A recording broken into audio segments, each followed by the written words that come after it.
서울시가 위탁 운영하는 한 노숙인 쉼터에서 5년 만에 또다시 비리 의혹이 터져나왔습니다. 입소자 수를 부풀려서 보조금을 빼돌리거나 법인카드로 원장 승용차에 기름을 넣는 등의 정황이 포착됐는데요. 한동호 기자의 단독 보도입니다.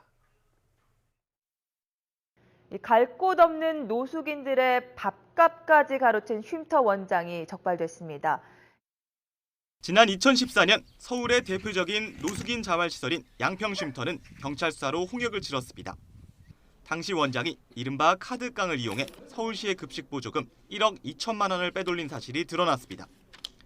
이 사건을 계기로 운영 법인이 바뀌고 박모 원장이 새로 취임했습니다.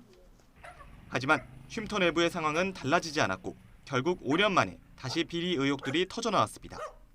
우선 입소자 명단을 허위로 작성해 보조금 2,300만 원을 받아간 사실이 드러났습니다. 가짜 입소자는 모두 7명, 이 가운데 2명은 807일, 길게는 2년 넘게 명단에 올라 있었지만 실제 노숙인은 아니었습니다. 이제 한 7명 정도인데 이분들은 실제 노숙인이 아닙니다. 시설의 이제 공사와 관련된 업자들인데 이 부분도 저희가 철저하게 조사를 했고 다 허위로 확인이 됐고 2014년 새로 부임한 원장이 4년 동안 법인카드로 개인 차량에 기름 700만 원어치를 넣고 받을 수 없는 초과 근무 수당 500만 원을 받아간 사실도 드러났습니다. 승진을 시켜주는 대가로 직원에게서 140만 원을 받았다는 진술도 나왔습니다.